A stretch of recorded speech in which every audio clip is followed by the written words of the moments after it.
we bring you the inspiring story of a young woman who landed a dream assignment working with Oprah at her school for girls in South Africa.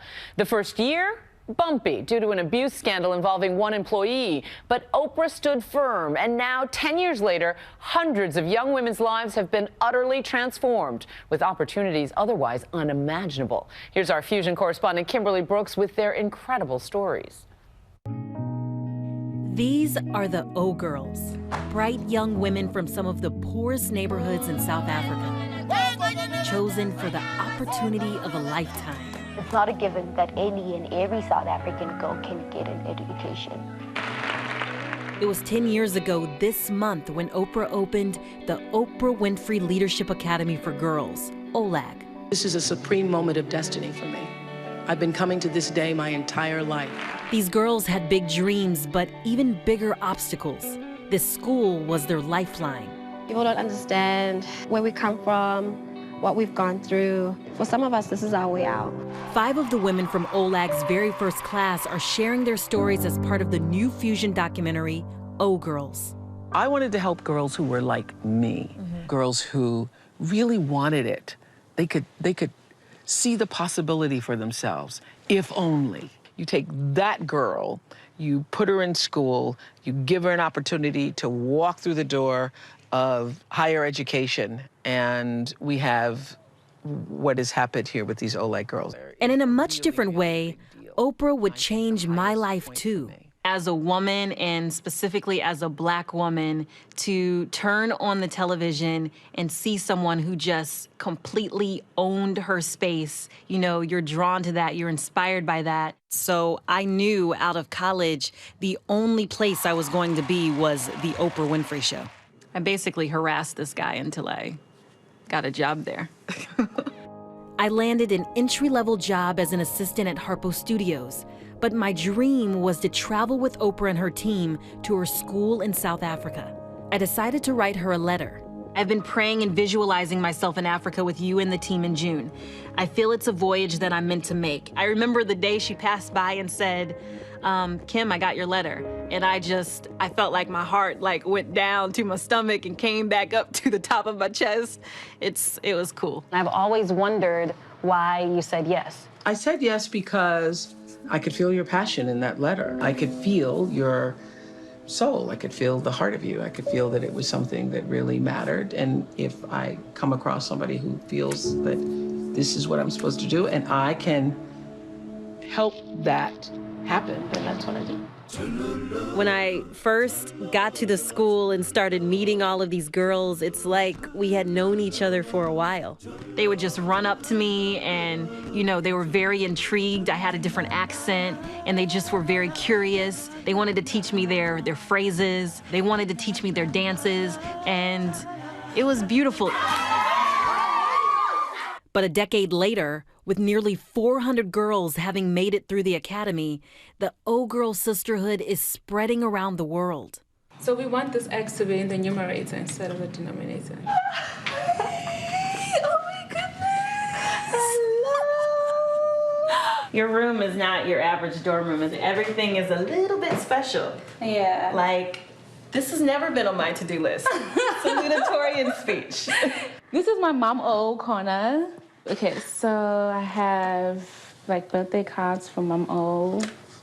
My Bongi baby girl, so happy you're turning 20 and coming into your full self. I adore you and love you, Mom O. Well, yeah. I love that. I don't know if she knows how grateful I am. I hope she does. I tell her all the time. Yeah. What do you think when you look at this picture of your home? It's just one of those things where I don't even have the words for it, but the emotions that I feel just bring tears to my eyes.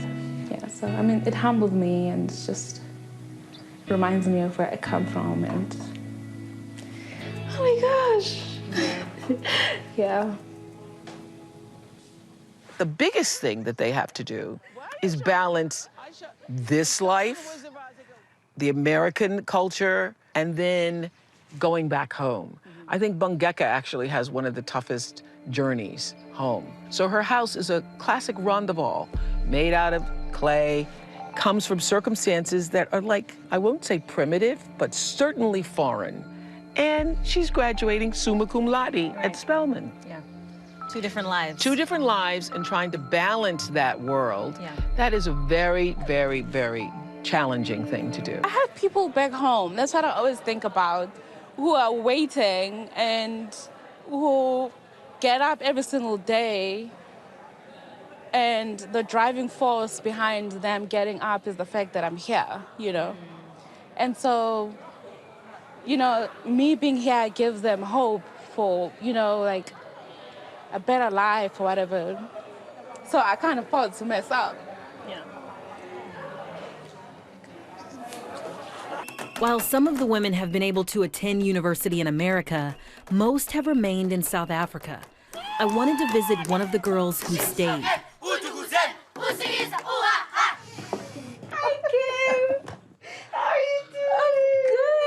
I'm good. Good to see you. Good to see you. You look beautiful. Charmaine is working on a campaign to foster youth development in her South African township.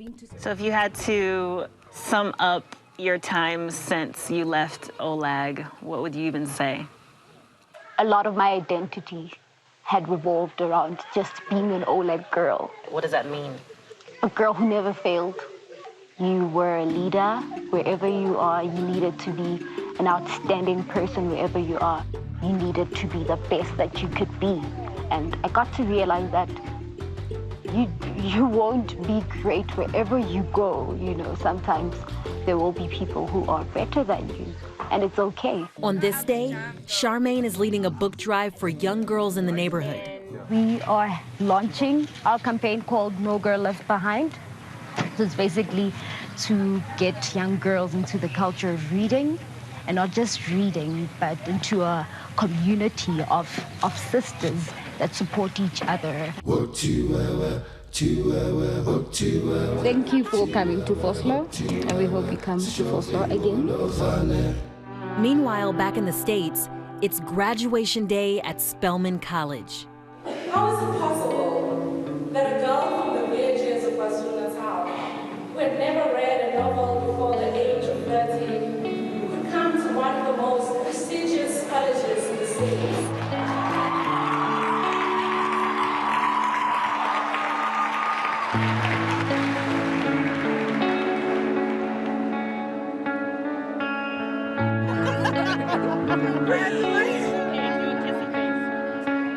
So when you look at your life, where do you think you would be right now if you hadn't gone to the academy?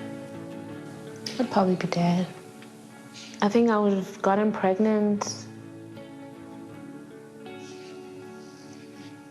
So a combination of, you know, feeling restrained and probably being married to some guy who was not even smart would have led me to honestly take my life. You say it with such certainty. It's hard to be a girl where I come from. How do you say thank you to somebody who has saved your life? I am who I am today because of her.